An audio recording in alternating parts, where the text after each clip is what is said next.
₱10 bilyong na pondo ng Department of Agriculture na dapat daw gamitin bilang ayuda sa mga magsasaka at mga mangingisda. Pinamamadali ang paglabas ng guidelines para makadagdag sa fuel subsidy. May update po dyan si Bombo Angelo Aganan. Bombo Genesis matapos ipahayag ng Bureau of Fisheries and Aquatic Resources o BIFAR sa pagdinig kahapon ng Senate Committee on Agriculture na hindi sapat ang kasalukuyang pondo ng ahensya para sa fuel subsidy ng mga mangingisda at magsasaka.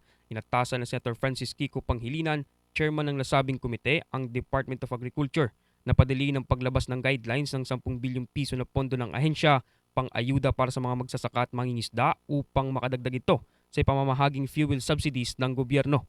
Ayon kay Panghilinan, kinakailangan na madaliin ang paglabas ng guidelines upang agarang may pamahagi na ang ayuda para sa mga apektado ng patuloy na pagtaas ng presyo ng petrolyo sa sektor ng agrikultura.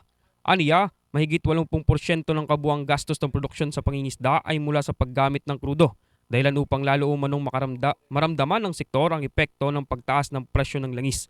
Kaugnay niyan, pakinggan natin ang naging pahayag ni Senator Francis Kiko Panghilinan. Billion na nilaan, inaprubahan yan, so wala pang guidelines o hindi pa final yung guidelines. So dapat isama sa guidelines yung additional cash fuel subsidy assistance. Pero dapat right away. Right away. Kasi ngayon nila kailangan dahil hirap tsaka maapektuhan yung kanilang pagluwas.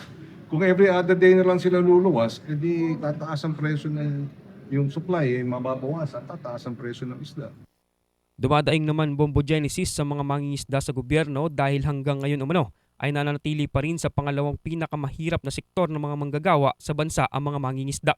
Ayon sa kay Restituto del Rosario na siyang kumatawan sa Anti-Poverty Commission Artisanal Fisher Pork Sectoral Council, hindi umano madali ang kanilang hanap buhay dahil sa pangingisda sila umaasa ng kanilang makakain sa pang-araw-araw, kung kaya't matagal na nilang inaasam na matulungan ng gobyerno na maging maayos ang kanilang kabuhayan.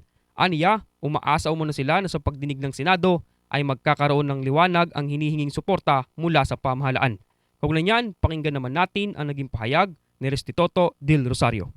Pero ang tanong po, bakit nananatili po kayong pangalawa sa pinakamahirap na sektor ng mga manggagawa?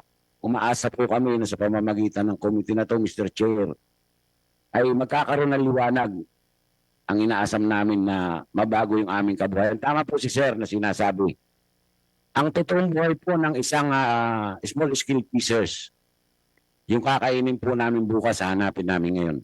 Maganda lang po nakakapagbigay kami ng tulong doon sa tinatawag nating food security program. Pero ang hinihintay po sana namin ito ay yung balik mula po sa ating estado na maramdaman namin yung pagkalinga sa amin. Samantala, Bombo Genesis, batay sa tala ng BIFAR, nasa mahigit 2.7 million na mangingisda sa buong bansa at tanging 15,000 lamang ang makakakuha ng 3,000 na ayuda mula sa kasalukuyang 50 million na fuel subsidy fund ng ahensya. Ayon sa BIFAR, gagawing prioridad ng ahensya ang mga pinakamahirap na mangingisda o ang mga nasa 5th class municipality. Sa kabila nito, patuloy ang panawagan ng mga manggagawa sa sektor ng agrikultura sa pamahalaan ng mabilis na aksyon upang matugunan ang bigat ng pasanin dulot ng mataas na presyo ng langis. At yan muna ang mga latest update mula dito sa Senado. Ako si Bombo Angelo Aganan and nag-uulat live para sa the number one and most trusted source of news and information.